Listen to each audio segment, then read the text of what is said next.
우리나라에 처음으로 복음을 전한 사람은 1866년 영국 브리스톨에서 온 토마스 목사님입니다. 토마스 목사. 당시 조선은 흥선대원군의 쇄국 정책으로 나라를 갖다가 꼭꼭 걸어 잠가 두었어요. 누구도 들어올 수 없었습니다. 그때 마침 조선으로 간다고 하는 미국의 그 상선 제너럴 셔먼호가 있었는데 이 토마스 목사가 이것을 알고 통역관으로 그 배에 오르게 되었습니다. 그 배는 조선과 통상을 하겠다고 하면서 대동강으로 거슬러 올라왔어요. 처음으로 본 외국 배, 조선 군민들은 도대체 이 배가 왜 이 나라에 왔느냐 하면서 오히려 대항하여서 그들과 싸웠어요. 그런데 이 제너럴 셔먼호가 올라오다가 그만 모래턱에 걸리고 말았어요. 오도가도 못하게 되자 조선 군민들은 이 배를 갖다가 불로 태우고 말았습니다. 사실 토마스 목사는 조선이라는 나라를 갖다가 알고 난 후에 조선에 죽어가는 영혼들을 갖다가 구원하고자 하는 사명으로 조선에 가고자 했어요. 근데 마침 조선으로 간다고 하는 이 배를 알게 되었고 그래서 이 배에 올랐던 겁니다. 배가 불에 막 타게 되자 토마스 목사는 성경을 있는 대로 가슴에 품고 물로 뛰어내렸어요. 하지만 조선 군민들에게 붙잡혀서 그만 목이 잘라서 죽고 말았습니다. 처형당했어요. 그 자리에서. 하지만 죽기 전에 가슴 속에 가지고 있었던 그 성경들을 사람들에게 나누어 주었어요. 죽기 전에 말입니다. 이때 그의 나이가 27살이었습니다.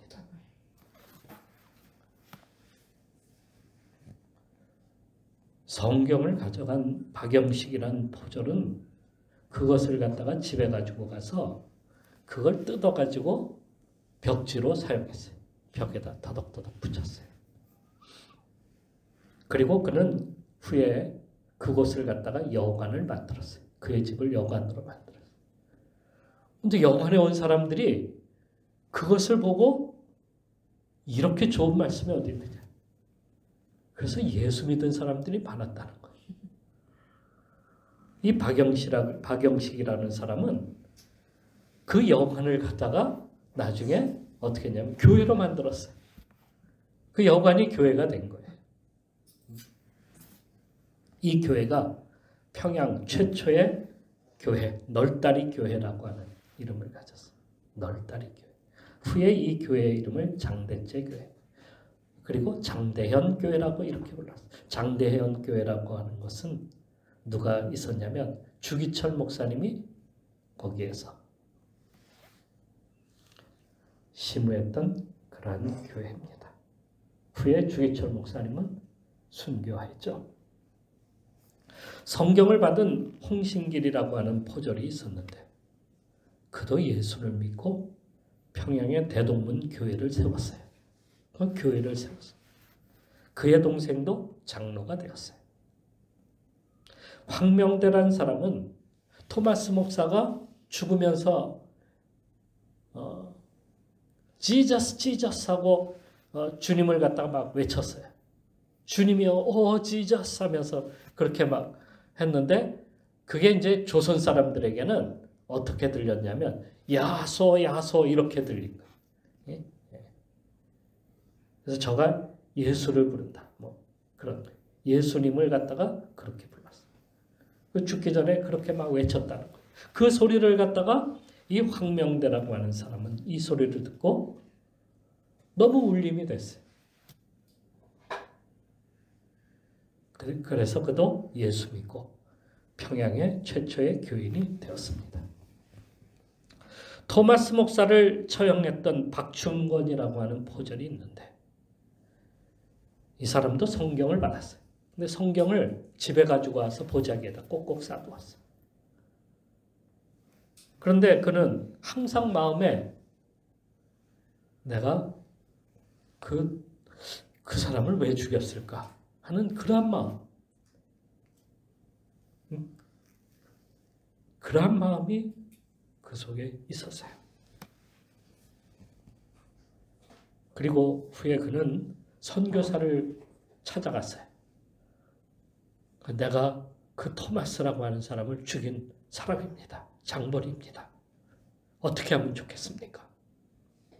이렇게 고백을 했다는 거예요. 그래서 그도 그 즉시로 구원을 받고 세례를 받고 교인이 되었습니다. 토마스 목사가 전한 이 복음, 그 복음이 사실은 뭐 가서 막 전하고 뭐 그러지는 않았지만은 그래도 그 땅에 피를 뿌림으로 인해서 그게 복음이 되었다. 그래서 선교사가 들어오기 전에 이 나라에는 이미 교회가 세워졌고 교인들이 막 여기저기서 막 생겨났던 겁니다. 그것이 조선이 복음화가 되는 그러한 중요한 단서가 되었어요. 그리고 오늘 우리에게까지 그 복음이 전해진 것입니다. 우리는 모두 토마스 선교사에게 복음의 빚을 진 사람들입니다. 그가 전하지 않았다면 오늘 우리는 이 자리에 이렇게 예배를 드릴 수 있었을까? 우리가 하나님의 자녀가 될 수 있었을까? 이 나라는 어찌 되었을까? 그가 복음을 전하지 않았다면. 바울은 본문에서 복음 전하는 것을 부득불이라고 이렇게 쓰고 있어요. 부득불. 그것은 반드시 내가 해야 될 일임을, 사명임을 이렇게 말을 하고 있는 것입니다. 사명을 받은 자는 먼저 어떠해야 되냐면 부끄러움을 버려야 됩니다. 부끄러움을 버려. 자, 우리 다 같이 한번 따라서 해봅시다. 부끄러움을 버리자. 로마서 1장 16절 말씀에 내가 복음을 부끄러워하지 아니하노니 이 복음은 모든 믿는 자에게 구원을 주시는 하나님의 능력이 됨이라 하였는데 처음 그는 그러니까 이 말씀을 통해서 보면 바울도 복음에 대하여 부끄러웠다. 십자가에 대해서 부끄러웠다. 왜 부끄러웠을까? 바로 예수 그리스도의 십자가 사건 때문입니다. 십자가는 처형의 도구예요. 그것도 너무도 가혹한 처형이기에 로마 시민에게는 절대로 그것을 하지 않았어요. 시민이 아닌 타국인, 외인 가운데서 국가 반역자나 흉악한 범죄자들에게 행하는 처형이 바로 이 십자가형입니다. 로마 사람들은 이런 처형받는 것을 갖다가 경멸할 정도였어요. 저주의 처형이다 이렇게 불렀어요. 그러니 처형받는 사람은 얼마나 부끄러운 일이겠습니까?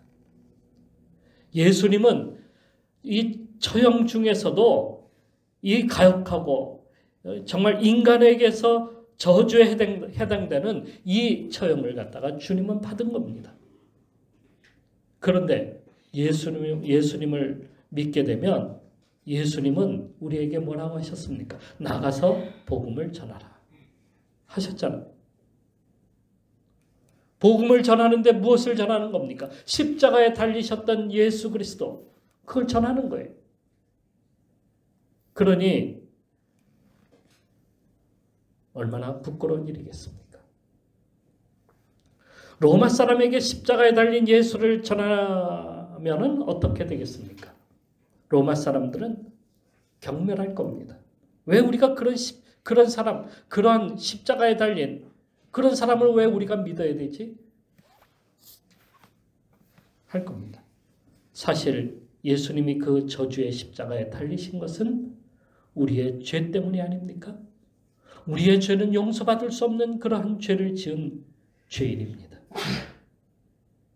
우리가 저주 아래 떨어질 수밖에 없는 흉악하고 저주스럽고 부끄럽고 이 엄청난 죄를 우리가 지었는데 이를 대신하여서 예수님께서 친히 가장 저주스러운 십자가를 갖다가 달리심으로 우리를 대신하여 십자가에 죽으신 겁니다.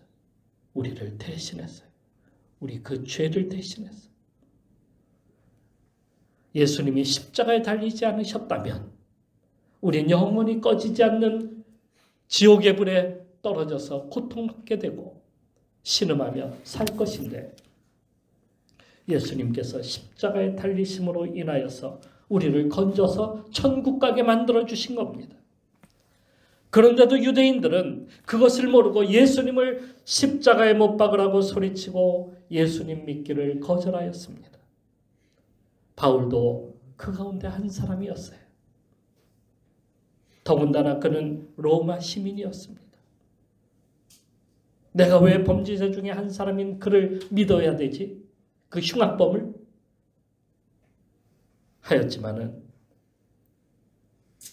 진정으로 우리를 위해서 대신하여 죽으셨음을 안 후에 십자가는 부끄러운 것이 아니라 하나님의 능력이라는 것을 깨닫게 되었어요.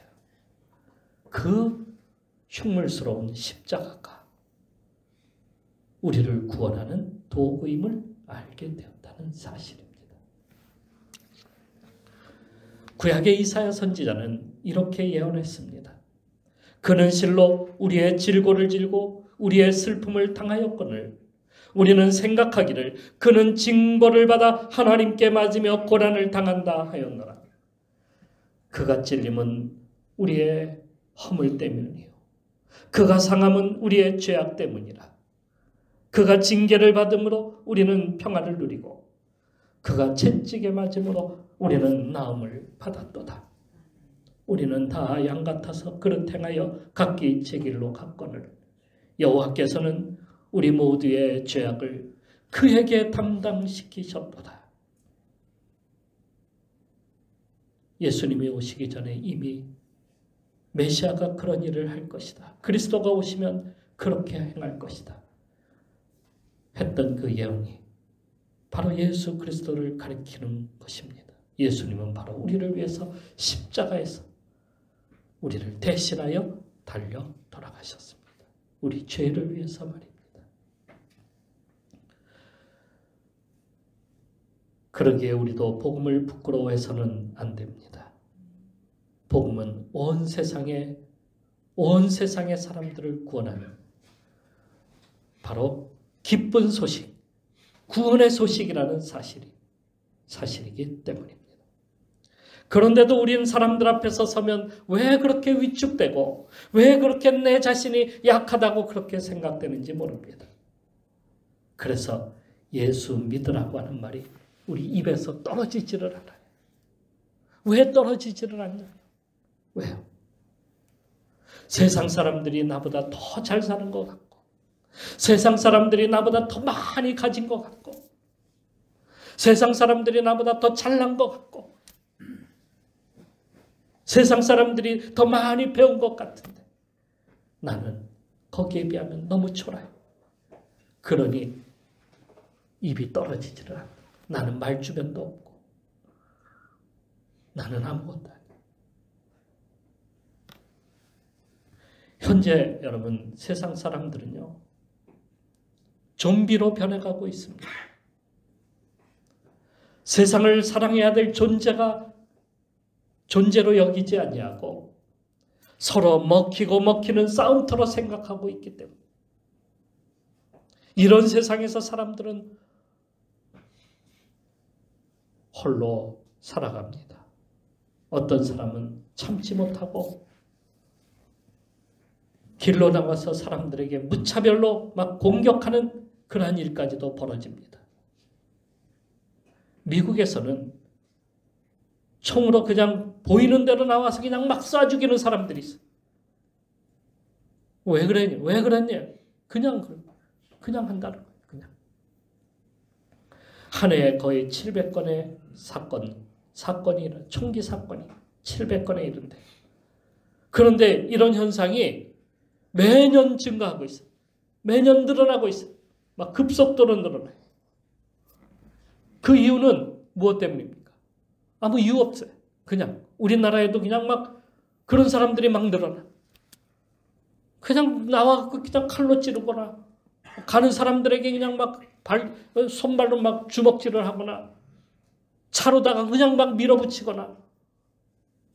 왜 그래? 그냥 한다. 그냥 복수심이야. 자기도 누군가에게 그냥 복수하고 싶은 거야. 그냥 한다는 거야. 또 마약이라고 하는 것이 막 사람들이 그냥 못 산다는 거예요. 마약이라도 먹어야 산다는 거예요. 그래서 그 중독자들이 막 그냥 늘어나고 있어요. 우리나라에도 엄청나게 늘어나는 거예요. 그런데 그 마약이 말입니다. 처음에는 뭐 대마라고 그러죠. 대마초. 그러다가 코카인. 또 좀 늘어 이제는 더 심하게 필로폰 막 이런 거를 갖다가 막 투여해요. 요즘은요. 펜타닐이라는 마약, 신종 마약이 막 증가하고 있대요. 중국에서 그 원료를 갖다가 막 미국에다가 막 그냥 쏟아놓는 거예요. 미국 사람들 다 그렇게 되라고. 중국에서 엄청나게 지금 그렇게 만들어서 보내고 있어요. 우리나라에도 그럼 우리나라에 안 들어오냐? 우리나라에도 엄청나게 들어오고 있어요.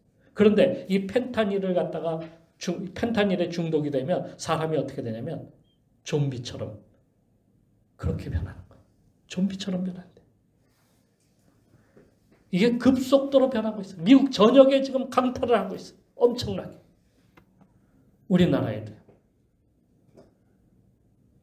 이게 사탄의 역사가 아니면 무엇이겠습니까?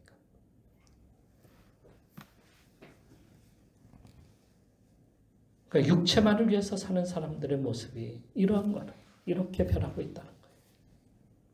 그러니까 모두가 지옥 갈 준비를 하고 있는 것이 아닙니까? 그런데 왜 우리가 그들을 바라보면서 왜 위축돼야 되느냐고. 물론 우리도 인간적으로 볼 때 대단한 존재가 아닙니다. 하지만 하나님이 우리와 함께 하신다고 그렇게 약속해 주셨어요. 고아가 아니에요. 우리는 더 이상. 우리 혼자가 아닙니다. 주님이 함께 하십니다. 만일 하나님이 우리를 위하시면 누가 우리를 대적하리요? 고린도후서 4장 7절에 우리가 이 보배를 질그릇에 가졌으니 이는 심히 큰 능력이 하나님께 있고 우리에게 있지 아니함을 알게 하려 하십니다. 우리에게 보배가 있는데 그 보배를 품었는데 그 보배는 하나님의 능력이에요. 마태복음 28장 20절에서도 주님께서 뭐라고 하십니까? 내가 세상 끝날까지 너희와 함께 있으리라. 이사야서 41장 13절 말씀에 이는 나 여호와 너희 하나님이 내 오른손을 붙들고 내게 이르기를 두려워하지 말라. 내가 너를 도우리라. 이렇게 약속해 주셨습니다. 강력한 능력으로 붙들어 주신다는데 왜 우리는 위축되고 왜 우리는 세상에서 자꾸 없는 자처럼 그렇게 살아야 합니까? 왜 전하지 못하고 입술도 우리의 입도 열지 못하고 그렇게 두려움에 떨어야 됩니까? 두려워하지 맙시다. 겁내지 맙시다. 부끄러워하지 맙시다. 주님이 우리와 함께 하십니다. 또한 우리에게 주신 이 사명은 특권임을 알아야 합니다. 자, 우리 따라서 해봅시다. 특권으로 주셨다. 우리가 특권을 받은 거예요. 이것은 미래와 연결이 된 겁니다. 미래와 연결됐어요. 곧 우리는 하나님 나라에서 지금 상급받을 자격이 주어진 겁니다. 세상의 직분이나 임무는 그 즉시에서 받는 것으로 끝나버리지만은 그런데 이것은 오래가지 않습니다. 예전에 여러분 마라톤 경기를 하게 되면 우승자에게 주는 상이 있는데 그것이 뭐냐면 월계수관이에요. 월계수관. 그것을 받는 사람은 일생일대의 가장 위대한 일일 겁니다. 하지만 이 월계수관은 며칠 지나면 시들어버려요. 그리고 그 잎은 다 떨어지고 맙니다. 그리고 서서히 사람들에게서 그 이름도 사라지고 잊혀져 가는 거예요. 그러나 하나님이 주시는 관은 시들지 않습니다. 그 영광이 사라지지 않습니다. 다니엘서에 보면 많은 사람을 옳은 대로 돌아오게 한 자는 별과 같이 영원토록 빛나리라 하고 말씀하고 있어요.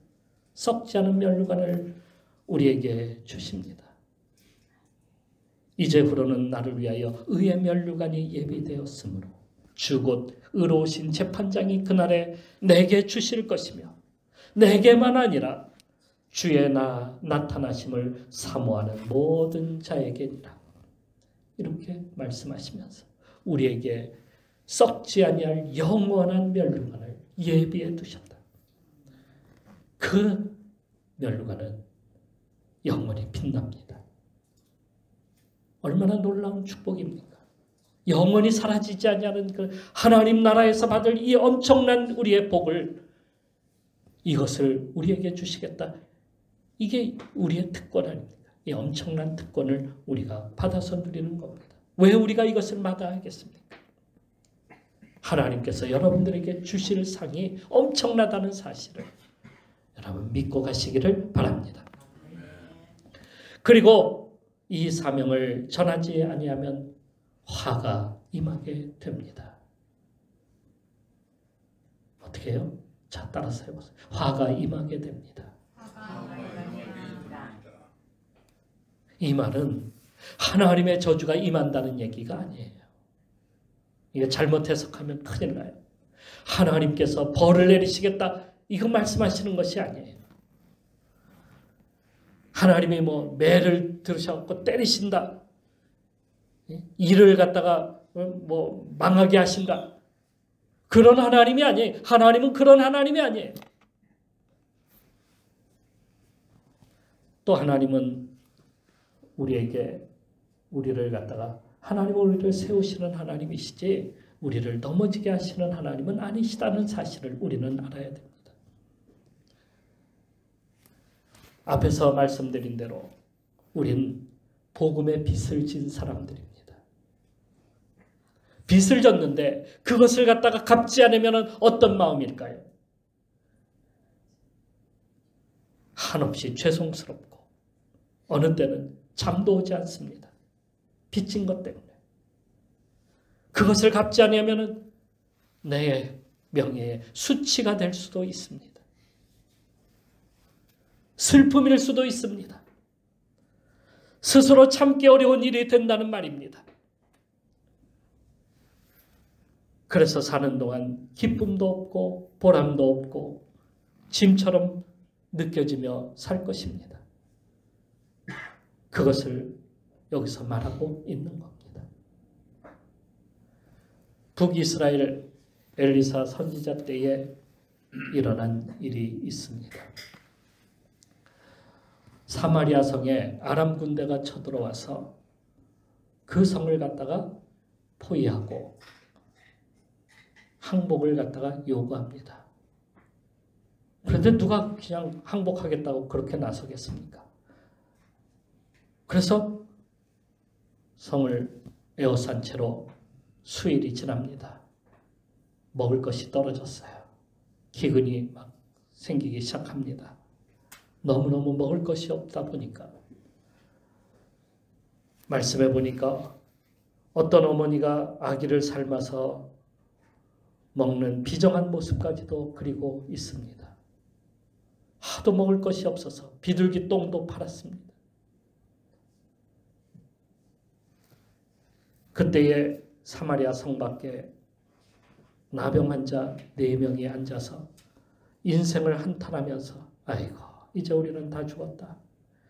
이제는 우리는 어떻게 할까 하다가 그들이 야 차라리 그러지 말고 우리 아람 군대에 가서 항복하자. 그리고 먹을 것을 달라고 하자. 혹시라도 모르지 않냐. 먹을 거라도 주면 우리가 살 것이고 그냥 어차피 죽을 거 그렇게 해서라도 우리 그냥 한번 가보자. 해서 이 4명의 나병 환자들이 아람 진영으로 가게 되었어요. 아람 진영에 갔더니 놀라운 광경을 보았어요. 아무도 없는 거예요. 그리고 아무도 사람만 다 빠져나갔을 뿐이지 그냥 물건이고 뭐고 그대로 다 있는 거예요. 먹을 것이고 뭐고 다 있는 거예요. 하나님께서 그 전날 밤에 막 군대 소리가 나게 하고 말 발굽 소리가 막 들리게 그들에게 막 그렇게 역사가 일어났었어요. 그러니까 이 사람들이 야 이거 이제 우리 다 죽었다. 큰일 났다. 빨리 도망가자. 그냥 놔두고 다 그냥 내빼버리고 만 겁니다. 이렇게 해서 아람 진영에 사람들이 아무도 없고 다 도망가고 그냥 그대로 물건만 남고. 야 뜻밖의 이런 횡재가 어디 있어요. 이들은 그냥 뭐 먹을 것, 뭐 입을 것 다 금은 보아 감추고 막 난리가 났어요. 그리고 한참을 그렇게 있다 보니까 성에 굶주리고 있는 백성들이 생각이 났어요. 그들 중에 하나가 이렇게 이야기합니다. 우리가 이렇게 해서는 아니 되겠도다. 오늘은 아름다운 소식이 있는 날이거늘 우리가 침묵하고 있도다. 만일 밝은 아침까지 기다리면 벌이 우리에게 미칠지니 이제 떠나 왕국에 가서 알리자. 이게 열왕기 하 7장 9절에 있는 말씀이에요. 그들은 달려가서 사마리아 성에 이 사실을 알리게 되었습니다. 그래서 성을 구하게 되었다 하는 그런 말씀이에요. 만일 그들이 자기들만 먹고 즐겼다고 한다면 그 성에 있는 사람들은 다 어떻게 되었을까요? 물론 그렇게 생각하지 않는 분도 있습니다. 어떤 이는 은행에서 대출받은 것은 안 갚아도 된다. 그렇게 말하는 사람도 있더라고요. 부끄러움을 전혀 느끼지 않는다는 것이죠. 소위 무감각한 인생을 사는 사람들이에요. 성경은 그것에 대하여 경고하고 있습니다. 그들의 총명이 어두워지고 그들 가운데 있는 무지함과 그들의 마음이 굳어짐으로 말미암아 하나님의 생명에서 떠나 있도다. 그들이 감각 없는 자가 되어 자신을 방탕에 방임하여 모든 더러운 것을 욕심으로 행하되 오직 너희는 그리스도를 그같이 배우지 아니하였느니라. 우리 그리스도인들은 그렇게 하면 안 돼요. 빚을 졌으면 어떻게 하든지 갚아야 되잖아요. 우리가 복음의 빚을 졌다고 한다면 그 복음을 반드시 갚아야 되잖아요. 왜 우리는 무감각한 자처럼 살아가고 있습니까? 왜 우리는 죽어가고 있는 사람이 뻔히 저기 보이고 있는데도 그들을 바라보면서 내가 실컷 먹고 즐기자. 이렇게 생각하고 있는 것 아닙니까? 오히려 복음 전하지 않는 것에 대해서 부끄럽게 여기고 수치로 우리는 여겨야 합니다. 그리고 빚을 졌으므로 그 빚을 다 갚기 전까지 쉬지 말아야 합니다.